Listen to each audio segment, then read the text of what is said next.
Thank you. Thank you, Chetan. I think my 5 minutes are done, so probably I should go. Don't get out of it that Okay, easy. thank you very much, and I'll try to be quick. Thank you for Sanjay for the kind invitation. It's Can I have a bit difficult quiet, to. please? Thank you, Sanjay, for the kind invitation, and it's always difficult to follow Dimitri when it comes to talk on metabolism, and I'm supposed to talk on role of band as a metabolic surgery. Let's see. So disclosure, I drive this cars, which tells you that I don't put band and I actually remove band. Um, Sanjay rang me saying you need to talk about bands, and I thought, okay, well, obviously I'll have to talk about band complications and stuff, which would be easy peasy, no problems at all. So I got started looking at it. He said, no, no, no, I want you to talk about metabolic role of a band. I'm like, okay. So I started looking at it, and I thought if I would give you this deal, it would have been easier than finding the evidence for that. We have pioneers of band here, Jake Himpens, who was amongst the first who put in a laparoscopic band. And let's see whether it's time to say whether the band still has a role or not. Let's look at evidence. So, Paul O'Brien's paper, 28 patients, 12 months follow-up, 54% resolution, and 43% partial resolution. So, good results for diabetes. This was a prospective study. Next paper, again, Ben Pioneers, George Fielding and Dolan paper, 49 patients, diabetic, 2-year follow-up, good weight loss, 65% off medications just within 6 months, and they found that greater than 30% weight loss is the best predictor for therapy.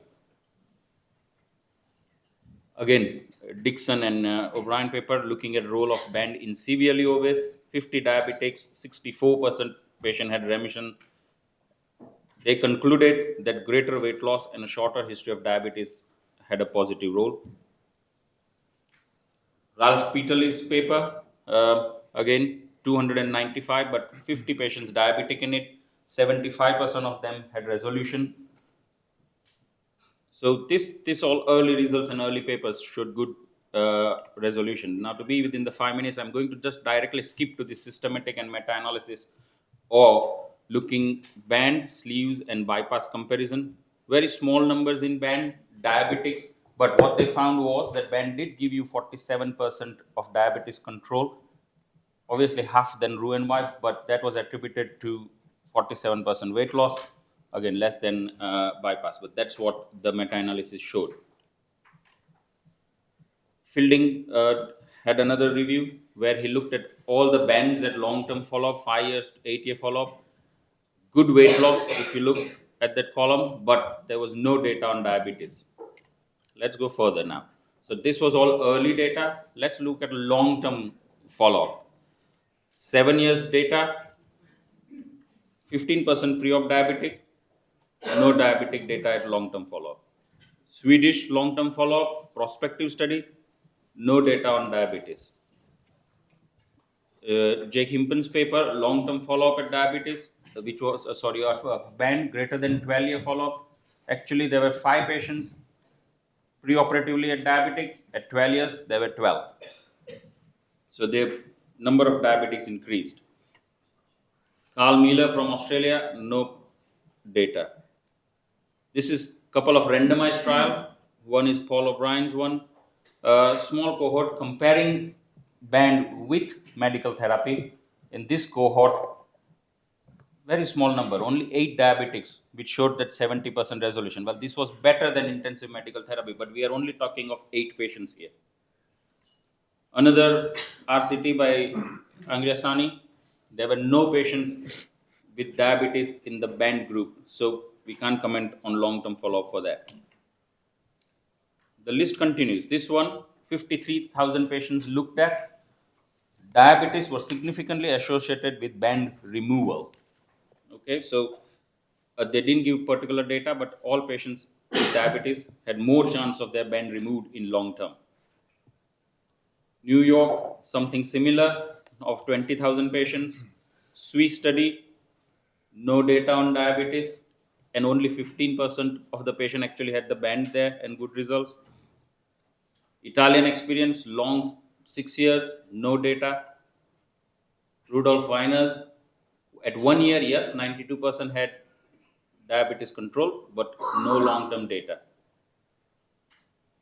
Let's look at the UK data. The Sunderland Group published the large series in the first decade, 2000 to 2010. Large number of bans been put in, but then look, no bans been put in.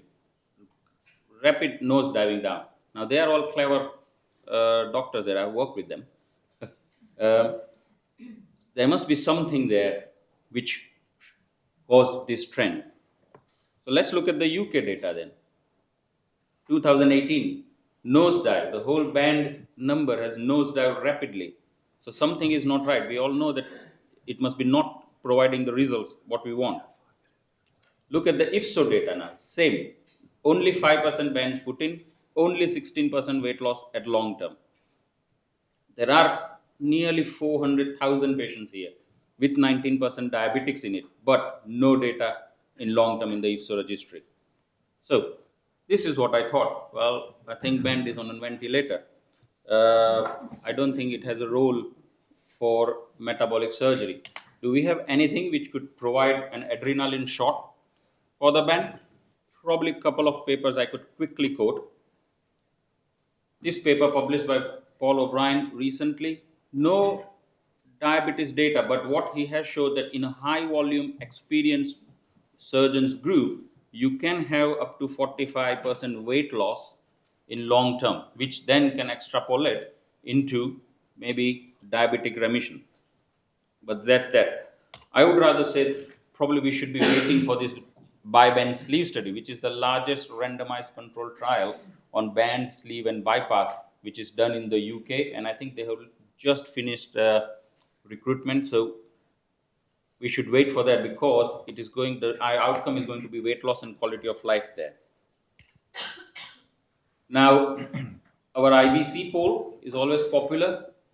This is response by the doctors and allied health professionals. So when the doctors were asked that you have a 50 BMI with diabetes, what operation would you have? No one voted for ban. Okay, so it's not me, it's all of them. Same thing, 40 BMI with no comorbidities. Only 5 voted for ban. So I would like to quickly conclude that I don't find any long-term data out there which would convince me that I would put a band for a metabolic role in the long term. Yes, limited indications. In short term, maybe low BMI, greater than 70, IBD. And this is the line I would highlight, that you need a motivated patient and a very motivated surgeon, and you need somebody with boundless availability to work hard with the band for the result. So I would like to conclude. Thank you, Chetan. We're going to have questions after this.